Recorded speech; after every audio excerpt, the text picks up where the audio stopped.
Hey guys, this is Sidewire here.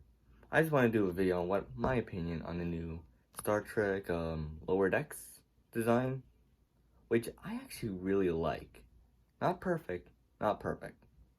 I think a lot, people could do a lot. Like I really like the layout of the ship. It reminds me of one of those fastest ships that I heard from Trek Yard. No idea what it is, but it's like this really weird kind of kit bash designs, which I don't mind kit bash designs, but I actually really like. Um, this one definitely goes under in between the Galaxy class and the Ambassador. You can tell by like the overall shape of the saucer is more Enterprise D, but if you actually look at the rim, it really reminds me of the not the Ambassador class, sort of the Ambassador class, but the Enterprise B rim. Anyway, just a design layout we haven't seen yet before.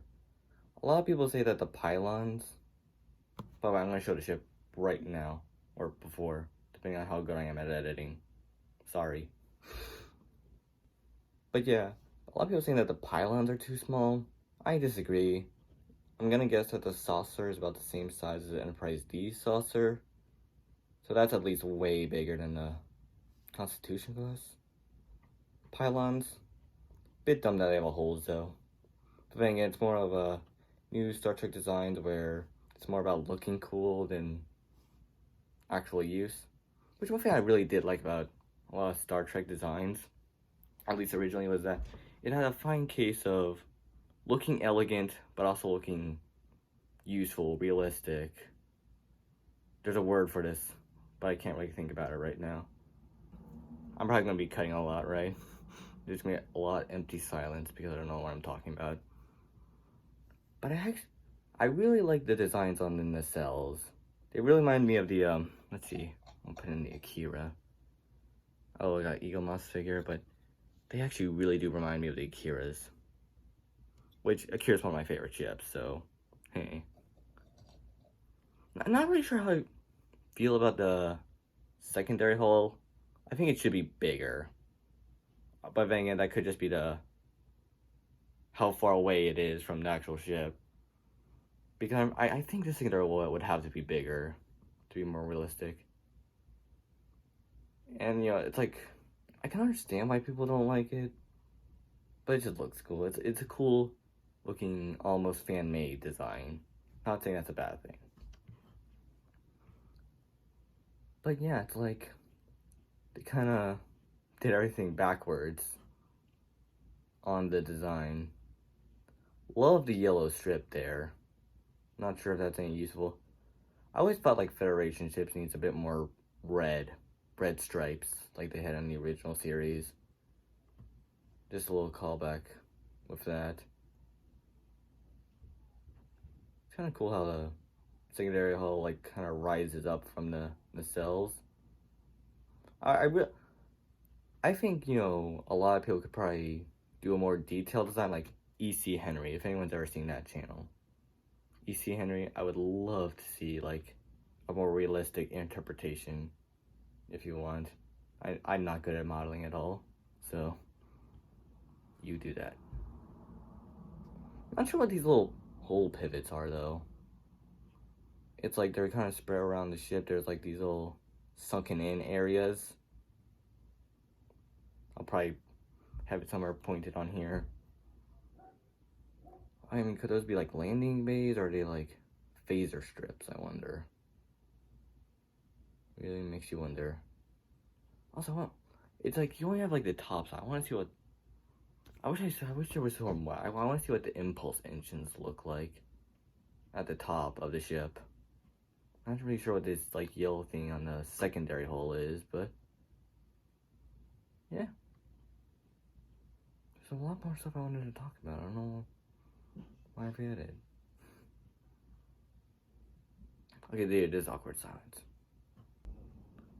Like it actually does fit, between the Galaxy class and the Ambassador, Galaxy, and the Enterprise B. I forgot what the class of the Enterprise B is. Sorry. But yeah, I feel like the pylon should be swept more backwards, just to make them bigger and more imposing, maybe. Just a thought. Or maybe if they rose the secondary up to the top. You know, kind of like it would look almost like an upside down Enterprise with that. Okay, that's hard to explain. It's like the secondary hull would be on top of the saucer, while then the cells would still be on the bottom. That makes sense, right? Right.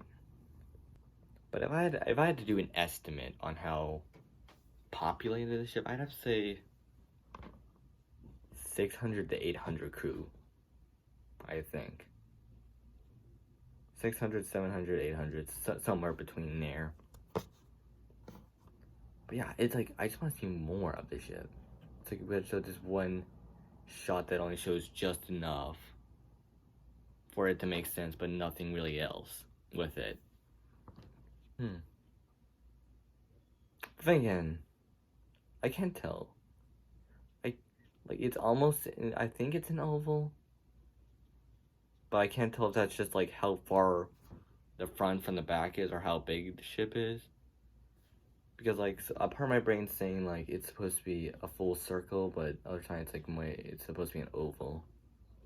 Not sure how I feel about that. But yeah, sure. It actually really reminds me of the Kyushu, maybe. I want to grab it out. Like it does, I feel, fit. Sorry, I got a little sort of saucer separation here. So a little piece broke off.